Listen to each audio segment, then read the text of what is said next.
Hi, this is Camelia. Today I'm going to give my presentation about Monk Eastman, and I will compare the deviation on Burgess text and other sources. I have four main thesis statements, including the racism, the extreme rhetoric, fabrication, and plagiarism. First, let's look at the racism. In A Universal History of Farming, Burgess described Monk Eastman as a storming underworld character who is a Jew. However, the evidence the writer used for this was ambiguous, since he only mentioned Monk is the son of the owner of a kosher restaurant, where the men have rabbinical birds and use special rituals for slaughtering and cleaning cattle. One thing to note here, when Burgess mentioned this point, he added the phrase, "Oddly enough." It shows the contrast between the monk's real image and the imagination in Burgess' mind. And by reading this phrase, we can learn that Burgess believes Monk is a Jew, but not a typical Jew image, because he has some qualities which is different from most Jews in people's mind. And the picture I found here is in Hanson's book.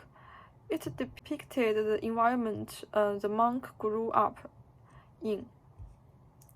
However, according to Hanson, Monk's race is uncertain. Some people treat him as an Irish, while some people think he was a Jew.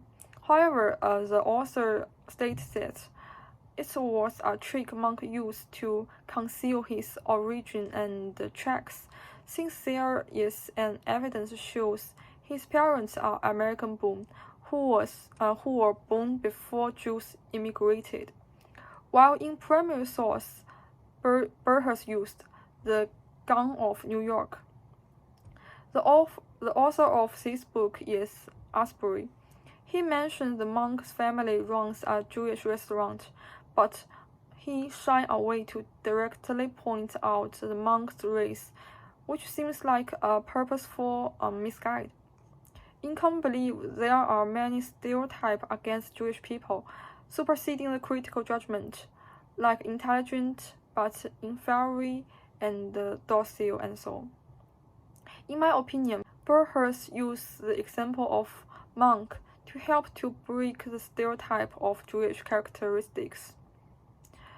And by exploring the Burgess' personal experience, I found the inner correlation between Burgess and the Jew.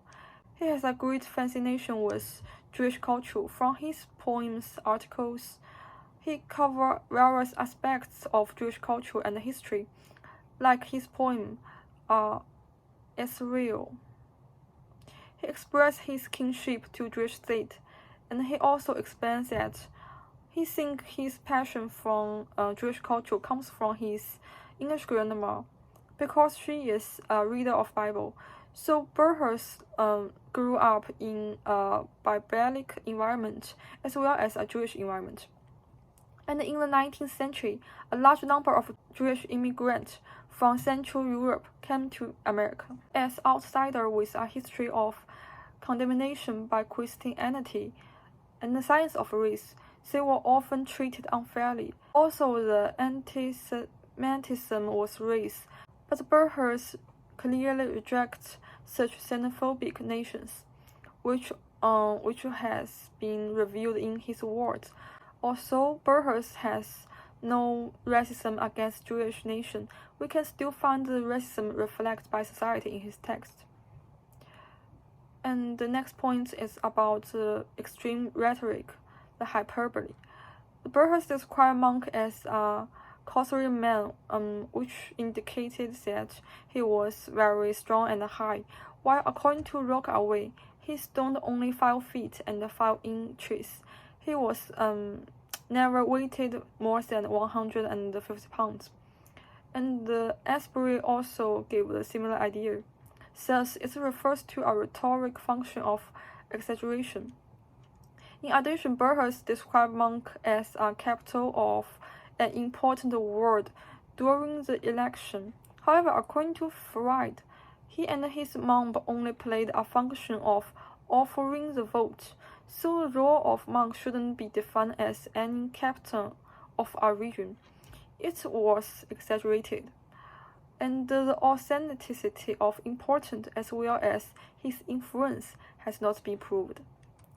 On the one hand, the exaggeration helps to emphasize one point and make it more remarkable, and the exaggeration based on his appearance as well as his impact add the interestingness of literature because it contributes to a legendary figure, help to attract more readers. Also, Monk is a negative image, but he rarely has some character that only appear in fantasy, like the masculine, his free individuality, as well as the courage and the boldness, leadership to some extent. On the other hand, it shows the Burher style is not the plain language but the language of fantasy and humor. Besides, the exacerbated language on guns reflects the horror and the fear of citizens brought by guns. The another rhetoric is irony. According to Burhers, the monk life is ended with the surprising shooting without any reason, and he also mentions there was a happy creature, the cat, without perception of death by his side. He used relatively easy language to describe his death, and the happy cat and the dead man made two different atmospheres. It can better reflect the tragic state of his death, while Rockaway emphasized more on Monk's true death situation. He was shot and killed by a corrupt prohibition agent. Field point out that Monk was killed by a rival bootlegger.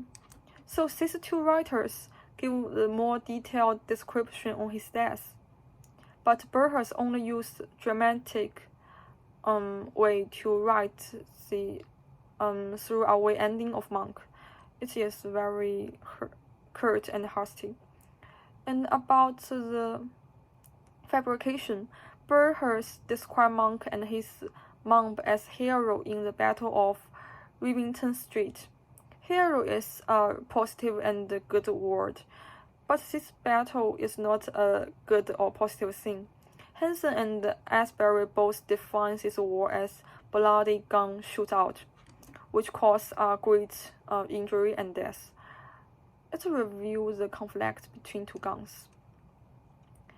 And last, about plagiarism. According to Burhers, Monk is a storming underworld character who is merciless as well as bloodthirsty, who had worked for the public dance halls as a bouncer. But Burhers mentions that Monk once, in order to prove his capability, wiped the floor with two men can first.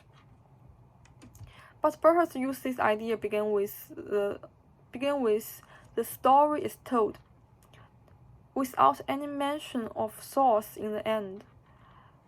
I find this idea was picked from a weekly or news. The picture is here, the newspapers. So I think he is plagiarized in this point.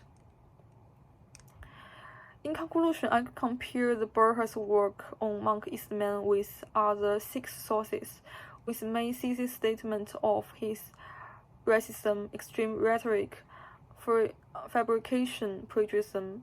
So that's all for today's presentation. Thank you for listening.